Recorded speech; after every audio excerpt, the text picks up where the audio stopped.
Good morning student, ये आपकी science की कक्षा है। आज हम अभ्यास पाठ 2 यानी जंतु और पोषण के बारे में पढ़ेंगे। Animals and nutrition. भोजन एक महत्वपूर्ण ऊर्जा का स्रोत है। हमारे शरीर में जो भी कार्य करने के लिए ऊर्जा की आवश्यकता होती है वो हमें भोजन से ही मिलती है। यह हमारे शरीर के विभिन्न कार्यों के संपादन के लिए आवश्यक है। हमारे शरीर का जो भी कार्य है उसको करने के लिए हमें ऊर्जा की आवश्यकता होती है और ऊर्जा हमें भोजन से प्राप्त होता है। हमारे शरीर की पुरानी तथा नष्ट होने वाली कोशिकाओं की मरम्मत एवं नई कोशिकाओं के निर्माण के लिए जिस ऊर्जा की आवश्यकता होती है वह हमें भोजन से ही प्राप्त होती है। इनके कारण ऊतकों की मरम्मत का कार्य लगातार चलता रहता है। आप देखिए दो चीज यहाँ पर है आया, एक क्या है कोशिका और दूसरी क्या है ऊतक। कोशिका और ऊतक। तो देखिए हमारा शरीर जो बना होता है वो ऊतकों से मिलकर बनता है। हमारा शरीर जो बना होता है वो ऊतकों से मिलकर बना होता है, ठीक है। और ऊतक किससे मिलकर बनते हैं? कोशिकाओं से मिलकर बनते हैं। कोशिकाओं से मिलकर ऊतक बनते हैं और ऊतक से हमारा क्या होता है? शरीर का निर्माण होता है। तो इनके रिपेयर करने में भी भोजन की आवश्यकता होती है। जल, ऑक्सीजन एवं भोजन ऐसे पदार्थ हैं जो हमारे शरीर की वृद्धि एवं संचालन के लिए अति आवश्यक हैं। यानी हमारे शरीर को जीवित रहने के लिए जल, ऑक्सीजन और भोजन की आवश्यकता होती है। जल, ऑक्सीजन हमें हवा से और भोजन विभिन्न तरह के उत्पादों से हमें मिलता है। जंतुओं में पोषण, न्यूट्रिशन इन एनिमल, यानी जानवर कैसे खाते पीते हैं। पौधे स्वपोषी होते हैं। स्वपोषी का मतलब होता है ऑटोट्रॉफ्स, यानी कि वह जीव जो अपना भोजन स्वयं बनाते हैं। वह अपना भोजन स्वयं बनाते हैं, वह स्वयं ही भोजन के उत्पादक होते हैं। परंतु जंतुओं में ऐसा नहीं होता है, यानी जंतु स्वपोषी नहीं है, जंतु परपोषी की श्रेणी में आते हैं। जंतु परपोषी होते हैं और भोजन के लिए दूसरे जंतुओं पर निर्भर रहते हैं, ठीक है। जंतु अपना भोजन स्वयं नहीं बना पाते हैं। अतः जंतुओं को भोजन अथवा बने बनाए भोजन के बाह्य स्रोत की आवश्यकता होती है। यह बना बनाया भोजन पौधों या फिर जंतुओं से प्राप्त होता है। जंतुओं को भोजन कहाँ से मिलता है? या तो वो पौधों को खाते हैं या दूसरे जानवरों को खा करके अपना भोजन प्राप्त करते हैं ऊर्जा। हम गेहूं, चावल, दाल, सब्जी, फल आदि जैसे भोजन पौधों से प्राप्त करते हैं। हमें जंतुओं से क्या मिलता है? दूध, अंडे, मांस आदि प्राप्त होते हैं। मनुष्य जो पौधों से भोजन प्राप्त करते हैं उन्हें क्या कहते हैं? हम हार्बीवोरस यानी शाकाहारी कहते हैं। मनुष्य जो पौधों तथा जंतुओं दोनों से भोजन प्राप्त करते हैं उन्हें सर्वाहारी यानी ओमनीवोरस कहते हैं। यानी वह मनुष्य जो पौधों से प्राप्त भोजन करते हैं, पौधों से जो चीजें मिलती हैं उसको खाते हैं, उन्हें हम शाकाहारी, और जो जंतुओं से प्राप्त होने वाले भोजन को खाते हैं उन्हें सर्वाहारी कहते हैं। यानी जो मीट मांस खाते हैं वो क्या कहलाते हैं? सर्वाहारी। अगला है पोषण। पोषण क्या होता है? भोजन को प्राप्त करना, तत्पश्चात इसका ऊर्जा उत्पादन, शारीरिक वृद्धि तथा मरम्मत आदि के लिए उपयोग करने की संपूर्ण प्रक्रिया क्या कहलाती है? पोषण। पोषण के प्रकार। पोषण मुख्यतः दो प्रकार का होता है, स्वपोषण तथा परपोषण। परपोषण मुख्यतः 3 प्रकार का होता है। स्वपोषण तो आप लोग जानते ही हैं, जो अपना भोजन स्वयं बनाए।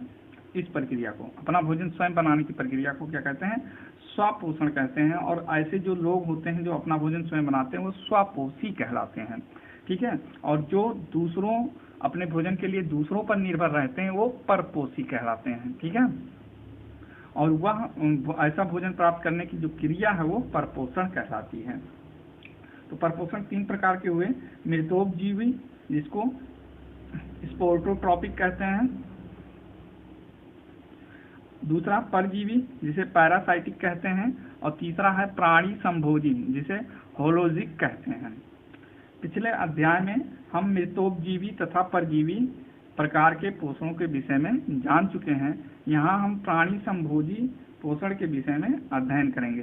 पिछले चैप्टर में जो आपको मिला था वो यहाँ पर देखिए, हम मृतजीवी और परजीवी के विषय में बात पहले से कर चुके हैं, जानते हैं क्या होते हैं वो। अब प्राणी संभोजी में देखिए क्या क्या होता है। प्राणी संभोजी पोषण का अर्थ ठोस भोजन ग्रहण करने से है। यह ठोस भोजन पौधों अथवा जंतु का उत्पाद हो सकता है। अधिकांश जंतु अंतर ग्रहण करते हैं, इसकी प्रक्रिया द्वारा भोजन ग्रहण करते हैं। फिर इस भोजन को सरल पदार्थों के रूप में विखंडित किया जाता है, जिनका अंततः शरीर की कोशिकाओं द्वारा अवशोषण कर लिया जाता है।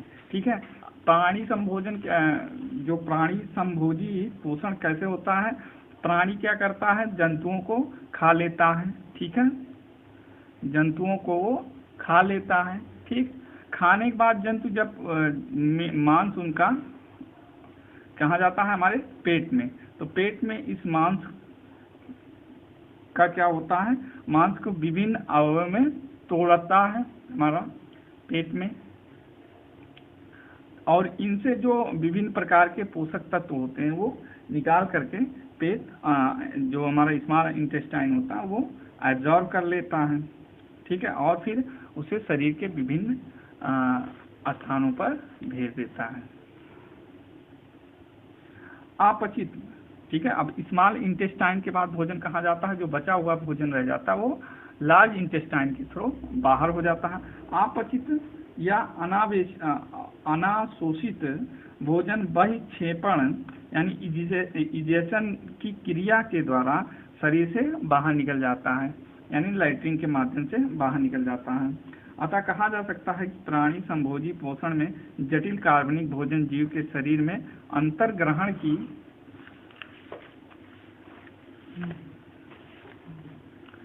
क्रिया द्वारा प्रवेश करता है। उस भोजन का शरीर में पाचन होता है और अंततः वह जीव के शरीर के कोशिकाओं द्वारा अवशोषित कर लिया जाता है। मनुष्य तथा बिल्ली, कुत्ता, मछली, अमीबा आदि जैसे अधिकांश जंतु इसी श्रेणी के उदाहरण हैं। किस श्रेणी के उदाहरण हैं?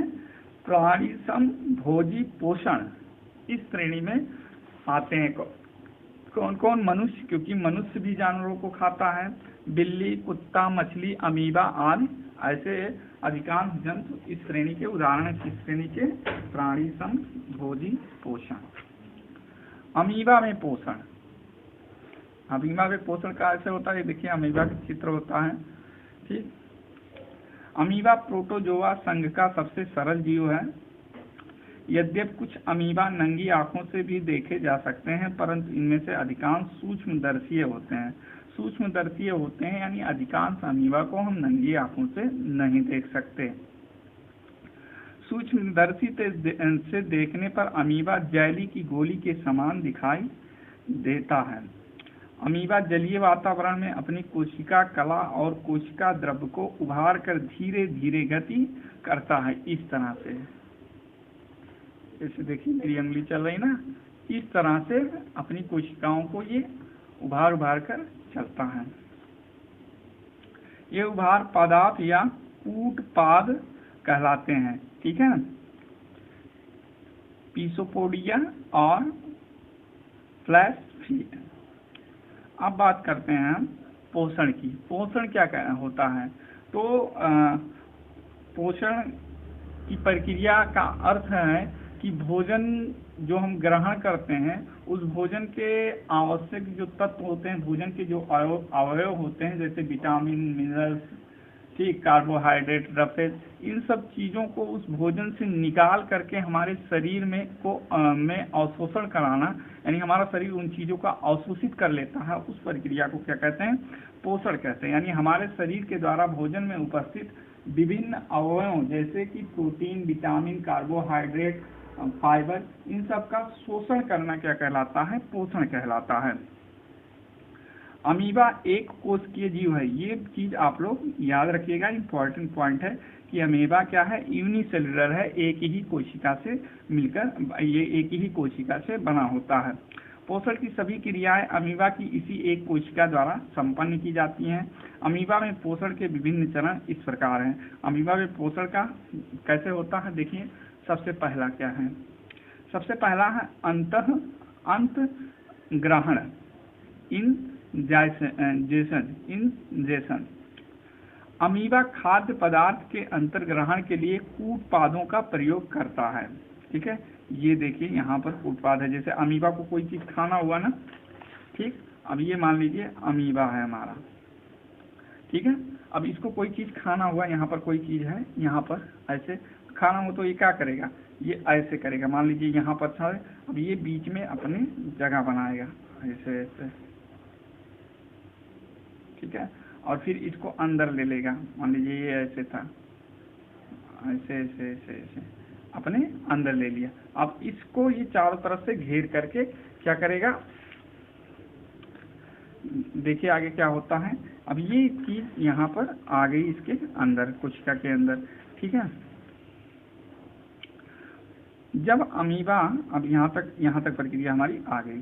खाद्य पदार्थ जैसे कि छोटे प्रोटोजोआ आदि के पास पहुंचता तो यह कूटपादों को खाद्य पदार्थ के चारों ओर फैला देता है। देखिए यहाँ पर फैला दिया हमने। शीघ्र ही खाद्य पदार्थ कूटपाद द्वारा पूर्ण रूपेण घिर जाता है। इससे खाद्य पदार्थ कोशिका के अंदर एक थैली में बंद हो जाता है। देखिए यहाँ पर बंद हो गया, जैसे यहाँ पर मैंने आपको बताया बंद हो गया, बंद हो जाता है, जिसे खाद्य रिक्तिका कहते हैं। अब ये जो स्थान बना, देखिए यहाँ पर जो स्थान बना, जैसे अब ये इस तरह से इसके चारों ओर से ये ऐसे घेर लेगा, ठीक है, इसे घेर लेगा और यहाँ बीच में जगह बच गया जिसमें इसका भोजन है, अमीबा का भोजन है। तो इसे क्या कहेंगे आप, ये इंपॉर्टेंट पॉइंट है, इसे खाद्य रिक्तिका या फूड वैकल कहते हैं। खाद्य रिक्तिका को अमीबा का अस्थायी आमाशय समझा जाता है। आमाशय वह स्थान होता है जहाँ पर हम चीजों को पचाते हैं, ठीक है। अब ये आमाशय हो गया। दूसरा जो प्रक्रिया होता है वो पाचन की प्रक्रिया होती है। खाद्य पदार्थ को छोटे तथा विलेय अणुओं में विखंडित करने के लिए खाद्य रिक्तिका विशेष पाचक रसायनों का स्रावण करती है, ठीक है। अब ये जब यहाँ पहुँच गया इसका भोजन, तो ये यहाँ से चारों तरफ से क्या करेगी, विभिन्न प्रकार के रसायन को छोड़ेगी, जिससे कि इसका भोजन क्या हो जाए, पचाने योग्य हो जाए। ये पाचक रसायन एंजाइम कहलाते हैं। ये जो पाचक रसायन होता है जिससे भोजन को पचाया जाता है, ये अमीबा पचाता है, या हम लोग भी जो भोजन को पचाते हैं उसे क्या कहते हैं, एंजाइम कहलाते हैं। इस प्रकार अमीबा में पाचन खाद्य रिक्तिका में होता है। तीसरा जो पॉइंट है वो क्या, अब क्या प्रक्रिया हुई, यहाँ तक हम लोग पहुँच गए। अब क्या हुआ, अवशोषण। अब इस भोजन से जो प्राप्त हुआ है ऊर्जा या जो भी न्यूट्रिएंट, प्रोटीन, विटामिन से सब जो प्राप्त होते हैं, अब ये अपने शरीर में अमीबा उसको अवशोषित करेगा, एब्जॉर्प्शन। इसके बाद खाद्य रिक्तिका में उपस्थित पाचित खाद्य पदार्थ विसरण द्वारा अमीबा के जीव द्रव में अवशोषित हो जाता है। यह खाद्य पदार्थ पूरी कोशिका में फैल जाता है। स्मरण रहे कि अवशोषण के पश्चात खाद्य रिक्तिका समाप्त हो जाती है। अब जब ये अवशोषण कर लिया तो यहाँ पर सारी चीजें फिर से फिल हो जाएंगी, खाली स्थान हट जाएगा। अगला पॉइंट इसका क्या, अगला क्रिया क्या है, ये सब हम पढ़ रहे हैं कि अमीबा अपना भोजन कैसे ग्रहण करता है और भोजन से कैसे, भोजन का कैसे वो पोषण करता है। स्वांगीकरण, एसिमिलेशन।